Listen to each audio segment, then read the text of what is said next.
नमस्ते मित्रहरू। आज म सेयर खरिद गर्नको लागि के गर्नुपर्छ प्रोसेसिङ खोजिरहेको छु र हिजो अस्ति मात्रै अब मेरो पनि युट्युबले अलिकति पैसा हालिदियो $100 को 10-11 हजार आएको छ हैन। के हुँदै आउँदा 10-11 हजार हुँदो रहेछ 13-14 मा पनि ट्याक्सहरू काट्दै आउँदा हैन। त्यसकारण आज चाहिँ म नेप्से हेर्छु पहिला हैन। नेप्से अल्फामा गएर अनि नेप्सेको चाहिँ अब कारोबार के छ त भनेर थाहा पाउँछौँ। अब बजार एकदमै तलबाट माथि गइरहेको नै देखिन्छ। हाललाई 1907 तिर छ अहिले बजार। अनि हामीले चाहिँ ब्रोकरबाट हेर्दा चाहिँ TMS 49 मा मेरो छ 49 नेप्से tms.com.nb गर्नु पर्यो। तपाईको चाहिँ अब केमा छ त्यसमा जाने हो हैन। 4940 के छ त्यसमा जाने अनि यो चाहिँ यसमा क्लिक गर्छु। मेरो खोलिसकेको छ हैन अलरेडी। अनि आज डाउन नै छ बजार। अनि बजार डाउन छ। तपाईहरुले हेर्दै हुनुहुन्छ डाउन बजार छ हैन। अप ट्रेन्ड छैन अहिलेलाई। अहिले ठ्याक्कै 2:30 हुन आट्यो। आज बजार घट्ला जस्तै छ। हिजो बजार बढेको थियो हैन। अनि शेयर बजारमा हामीले चाहिँ केही शेयरहरू हामीले किन्नु पर्दा एकदमै जोखिमपूर्ण हुन्छ। मैले पनि धेरै नोक्सानहरू बेहोरेको छु। त्यसकारण अब अलिकति जोखिम पनि हुन्छ। जान्दछु भन्दै पनि एकदमै गाह्रो हुन्छ। त्यसकारण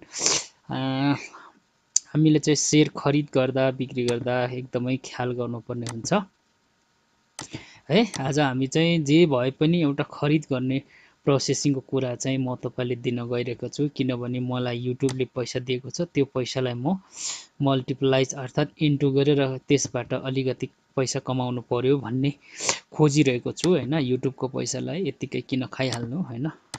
युट्युबमा खर्च धेरै लाग्छ हैन। विभिन्न बनाउँदा टाइम लाग्छ। त्यो टाइम त अहिले त उठाएको छैन। तर पनि अब युट्युबले दिएको एकदमै महत्त्वपूर्ण पैसा हो। त्यसलाई चाहिँ मैले चाहिँ शेयर बजारमा लगानी गर्न कोसिस गर्नेछु। पछि के हुन्छ हेरौँ हैन। आज चाहिँ हामीले चाहिँ युट्युबले दिएको 10,000 रुपैयाँ पैसा अर्थात् 10-11 हजार दिएको थियो ट्याक्स काटेर। त्यसलाई चाहिँ म नेप्सेमा हाल्न चाहन्छु। नेप्सेको चाहिँ हामीले चाहिँ सबभन्दा पहिले चाहिँ अब कोलेट्रल चाहिँ डिपोजिट गर्नुपर्ने भएकोले म चाहिँ फन्ड म्यानेजमेन्टमा जानु पर्यो। यहाँ फन्ड म्यानेजमेन्ट कोलेट्रल म्यानेजमेन्टमा जानु पर्यो। त्यसपछि लोड कोलेट्रलमा जान्छौँ। त्यसपछि चाहिँ यसले विभिन्न सेक्सनहरू दिइरहेको छ। ESewa, IME pay, connect IPS, Prabhu bank, global IME, Khalti इत्यादिबाट हामीले चाहिँ अहिले हाल्न सक्छौँ। अहिले चाहिँ पहिला कनेक्ट आइपिएसबाट मात्रै हुन्थ्यो। अनि ई सेवा अब ई सेवामा क्लिक गरिदिन्छौँ। अनि मेथड चाहिँ अहिले वेबबाट गर्छौँ हामी। अनि अमाउन्ट चाहिँ मैले चाहिँ अहिले 10,000 राख्छु। 10,000 राख्छु। अनि यहाँ चाहिँ म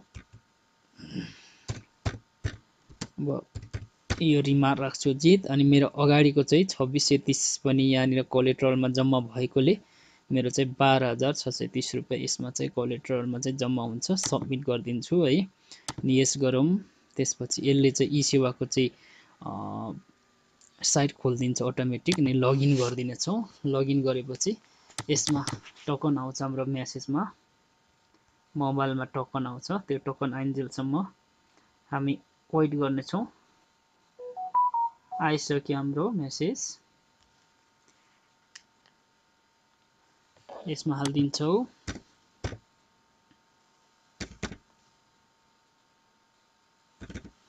मैले चाहिँ आज यहाँनिर चाहिँ डिपोजिट 10,000 गरिदिएको छु हैन। डिपोजिट गर्दैछु। पेन्डिङमा छ। एकछिनमा लगभग 1-2 मिनेटमा यो चाहिँ सक्सेस हुन्छ। सक्सेस हुन्छ 1-2 मिनेटमा। आज 3 बजेसम्म हामी हेर्नेछौँ हैन। होल्डिङ भएर बस्छौँ। अनि लगभग अब बजारको के हुन्छ त अन्तिममा हैन। अप ट्रेन्ड गयो भने किन्नै पर्छ। अब डाउन ट्रेन्डमा किनेको त्यति राम्रो हुँदैन। यति त आयो हैन। यहाँ पनि यस्तो त आएको छ। यहाँ आयो यति आएपछि तल गएको छ। अब तपाईको यहाँ यो तलबाट एक स्टेप आयो। अनि भोलि रातो भयो। यहाँ चाहिँ हेर्नु यहाँबाट रातो पछि हरियो हरियो हरियो हरियो हरियो 3टा हरियो आएपछि झर्न सक्छ। तर यस्तै खालको भयो भने 1 2 3टा भयो भने 4 5 6 7 8 भयो झरे जस्तो 9 10 यति हाई पनि जान सक्छ, किनभने यो लेभलमा बजार आइसक्यो नि, यो लेभलबाट अहिले चाहिँ यो लेभलमा आइसक्यो। त्यसकारण यहाँबाट बजार चढ्दैन भन्न चाहिँ सकिँदैन, किनभने यहाँसम्म जान सक्छ, 2200 सम्म जान सक्छ। अनि अहिले नेप्सेक हेर्दैछु म चाहिँ शिवम किन्न खोज्दैछु आज।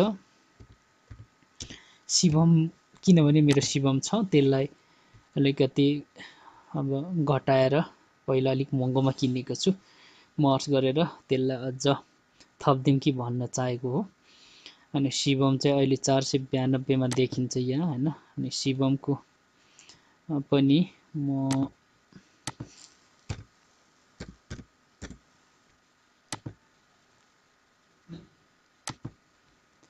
हेर्दा चाहिँ यस्तै छ हैन, इन्डिसिजन टाइपकै छ, तैपनि यो बढ्छ कि भन्ने चाहिँ मेरो चाहिँ आशा हो हैन। ओके मित्रहरू,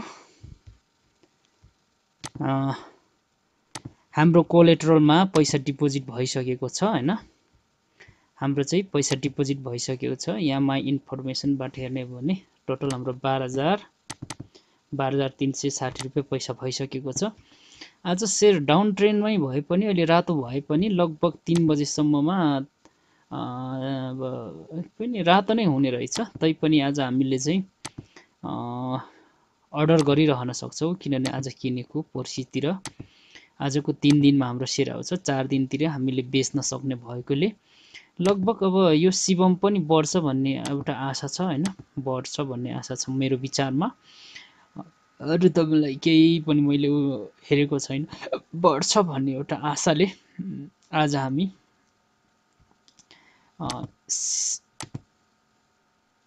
सेयर खरिद गर्न कोसिस गर्नेछौँ,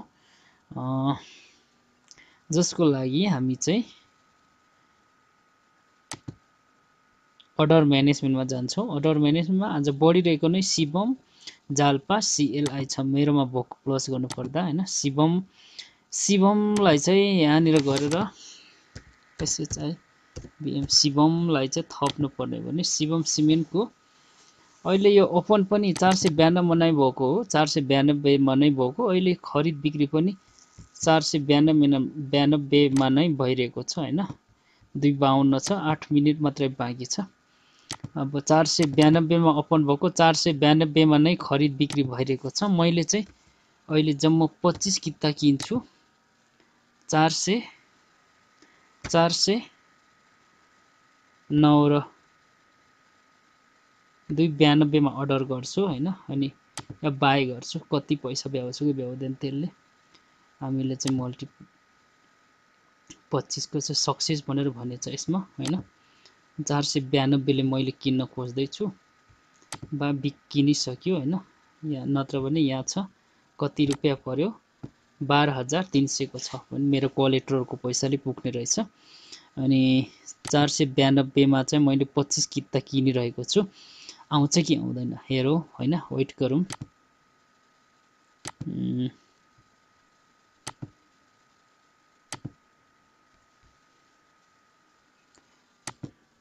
अहिले हाम्रो रेकर्डिङ भइरहेको छ, बा भइरा छैन भनेर मैले रिटेस्ट गरेको हो। 400 आज हिजो पनि तपाईको आज बिहान यो शिवम कतिमा खुल्यो भन्दा चाहिँ लो भनेको ओपन भनेको 492, लो 482, हाई भनेको 501 सम्म आज गएको छ हैन। हामीले चाहिँ अहिले 492 मा किन्न खोजिरहेछौँ। अब 53, 54, 55, 56, 57 भनेपछि 93 मा चाहिँ 290 किता बेच्न खोज्दैछ एकजनाले। अहिले हेर्ने भने यो ठ्याक्कै 93 मा भए चाहिँ अब आइहाल्छ नै हैन।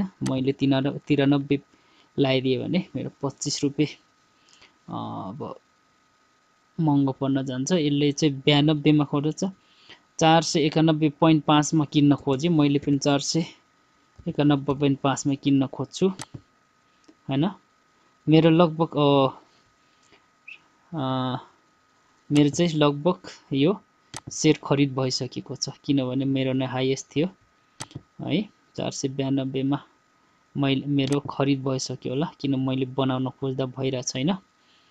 492 भने चाहिँ यसले क्वान्टिटी एक मात्रै भएछ, तपाईँको अब मेरो बाँकी एक भने 24 किता चाहिँ 92 ले खरिद भइसक्यो है मेरो। अघितिर 82 75 सम्म आएको बेला किनेको भए हुन्थ्यो, तैपनि मैले अब 92 मा किनिदिएँ। अब यसलाई बेच्नुपर्छ मैले 515-20 सम्म गयो भने बेच्दिने हो हैन। हेर्नुहोस् अन्तिममा म बसेको भए हुन्थ्यो, धैर्यता मेरो थिएन। मेरो धैर्यता नभएकोले हेर्नु न हैन, अहिले मैले 50 रुपैयाँ त अहिले नै बढी लगाइदिएँ हैन। 25 कितामा 50 रुपैयाँ त मैले बढी लगाइदिएँ अहिले नै, हेर्नु न है। यसलाई चाहिँ 491 मा एक किता गरिदियो भने मैले पाइहाल्छु है। हेर्नुहोस् है, पाइहाल्छु हैन। 491 मा गरिदिनु पाइहाल्छु। एक किताको त खास खरिद बिक्री नहुने हो, तर अर्डर गर्दा त्यो हुन्छ, हुने रहेछ है। यहाँ यसले मान्दो रहेछ, हेर्नु है। बजार एकछिन हरिया झन्नै भयो, ट्रेडिङमा चाहिँ झन्नै हरियो भयो।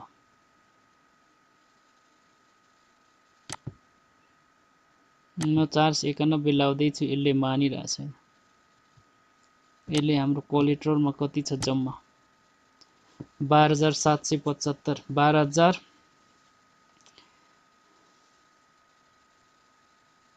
12,775 भ्यालु 12,000 कति भयो 275 रहेछ है। हेर्नुहोस् त मित्रहरू, घटिसक्यो बजार है, एक सेकेन्डमा लास्टमा घट्छ, हामीलाई के थाहा हैन। 490 भयो, लास्टमा घट्ने बढ्ने। मैले किनिदिएँ, जेसुकै होस् हैन, भोलि घट्न पनि सक्छ बढ्न पनि सक्छ। तर आज किन्नुको फाइदा के छ भने पर्सि मेरो खातामा सेयर आउँछ। भोलि पनि किनौँला भन्दा चाहिँ भोलि सेयर खातामा पर्सि आउँदैन।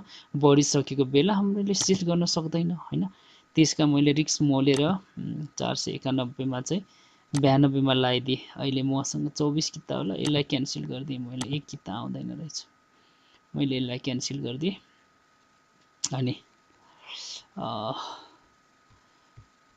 हाम्रो सेयर चाहिँ खरिद भइसक्यो है। अब सेयर खरिद भइसकेपछि हामीले चाहिँ फन्ड चाहिँ अब हामीले चाहिँ सेटलमेन्ट गर्नुपर्ने हुन्छ हैन। सेटलमेन्ट गर्ने बेलाको भिडियो पनि तपाईलाई देखाइदिन्छु है। आजलाई यति नै, 2 मिनेट मात्रै बाँकी छ। 2 मिनेटमा आजको बजार लाइभ के हुन्छ हेरौँ है। 12,630 पैसा थियो मेरो खरिदमा, 11,808 रुपियाँको चाहिँ मैले किने। अभाइलेबल कोलेटर भनेको मेरो 822 रुपियाँ छ। 822 मा मैले के किन्नु हैन। अहिले केही छैन। मैले किने 492 मा, बजार पनि आज 492 मै रहेर उकालो भइरहेछ। लगभग ग्रीन क्यान्डल देखाइदिएपछि अब भोलि पनि ग्रीन हुन्छ भन्न सकिन्छ, किनभने मैले हेरेको बजारको मेरो नर्मल विश्लेषण यहाँसम्म आइदिएपछि बजार बढ्यो सट्टै। यहाँ चाहिँ एक दिनमै हट्टै बढ्यो, यहाँ चाहिँ 3 दिन लाग्यो हैन, माथि लाग्यो। अझै पनि बढ्यो भने यहाँसम्म पुग्यो भने तपाईको 676 सम्म जान सक्छ हैन। यो 676 सम्म, अथवा तपाईको यहाँ मात्रै पनि हेर्नु न 563 सम्म मात्रै बजार गए पनि मलाई 63 रुपियाँ त फाइदा हुन्छ भन्ने मेरो आशा छ हैन। त्यो आशा साथ मैले किनेको छु। अब यसरी तपाईले पनि शेयर बजारमा आफ्नो हात हाल्न सक्नुहुन्छ। मैले चाहिँ आज युट्युब को पैसालाई चाहिँ लगानी गरेको छु हैन। के हुन्छ हेरौँ। अब हाम्रो युट्युबमा लगानी गरेको पैसा अब हामीले चाहिँ यसमा लगानी गर्यो कतिको कमाइ हुन्छ हेरौँ न हैन। 25 किता मात्रै 24 किता किनेका छौं है मित्रहरू। थप अझै पनि हामीले 3 बजिसक्यो, त्यसकारण अब मार्केट डाउन कि मार्केट अफ भइसक्यो। हामीले अब केही पनि हेर्न सक्दैनौँ। बाइ सेलको फंक्सनमा पनि यस्तो खालको अफ भइसक्यो देखाउँछ हैन। त्यसैले मित्रहरू सबैलाई थ्यांक यू। आज चाहिँ बजार चाहिँ अब नेप्से चाहिँ 11.27 ले घट्यो अनि ट्रेडिङ चाहिँ तपाईको 10.39 ले चाहिँ बढ्यो, अर्थात 0.37% ले चाहिँ बढेको छ हैन। अनि 0.59 ले घटेको छ भने आज चाहिँ तपाईको नेप्से घटेकै छ हैन। अनि ट्रेडिङ चाहिँ बढ्यो, हिजोको तुलनामा 0.37% ले ट्रेड बढ्यो, ट्रेड गर्नेहरुको संख्या बढ्यो। अनि टोटल टर्न ओभर भनेको तपाईँको यहाँ गन्न सकिँदैन होइन। 54 लाख 17 अरब 54 करोड मैले गर्नै जानिनँ यसलाई, धेरै टर्न ओभर चाहिँ भएको छ है। ल अब आजको हाम्रो मार्केट पनि यस्तै भयो। मैले युट्युब मार्फत चाहिँ प्राप्त गरेको युट्युबले मलाई एडसेन्समा हेर्ने हो भने युट्युबले मलाई एडसेन्सबाट मलाई चाहिँ पैसा पहिलोचोटि पठाइदिएको थियो है। अनि हिजो मेरो खातामा पनि आयो, अनि खातामा आएपछि आज नै मैले त्यसलाई ब्याङ्कमा नराखिकन लगानी गरेको छु है। हेरौँ के हुन्छ होइन। मैले लगानी गरेको छु, अब यसको 3 दिनपछि मैले कति कमाउँछु त्यो पनि तपाईँलाई देखाउने छु। किनभने अनलाइनबाट अर्निङ यसरी नै गर्ने हो होइन। हामीसँग अब जब छैन केही छैन भने अनलाइनबाट यसो अब बुद्धि पुर्याउने हो। मलाई यति रुपियाँ 7900 पैसा चाहिँ युट्युबले पठाइदिएको थियो होइन। भएको जति पैसा 100 रुपियाँमा ट्याक्स कति $1 कति काटेर उसले मलाई यो पठाइदिएको थियो है। यो पैसा चाहिँ मैले आज सेयर मार्केटमा लगानी गरेको छु। हेरौँ होइन, त्यसपछि सेयर मार्केटबाट आम्दानी आयो भने तपाईँहरूलाई सेयरको बारेमा अझ बढी चाहिँ जानकारी दिनेछु है। हुन्छ मित्रहरू, मजाले हेरिदिनु भयो होइन। भिडियोलाई मन परेको खण्डमा लाइक गरिदिनुहोस्, सेयर गरिदिनुहोस्, कमेन्ट गरिदिनुहोस्।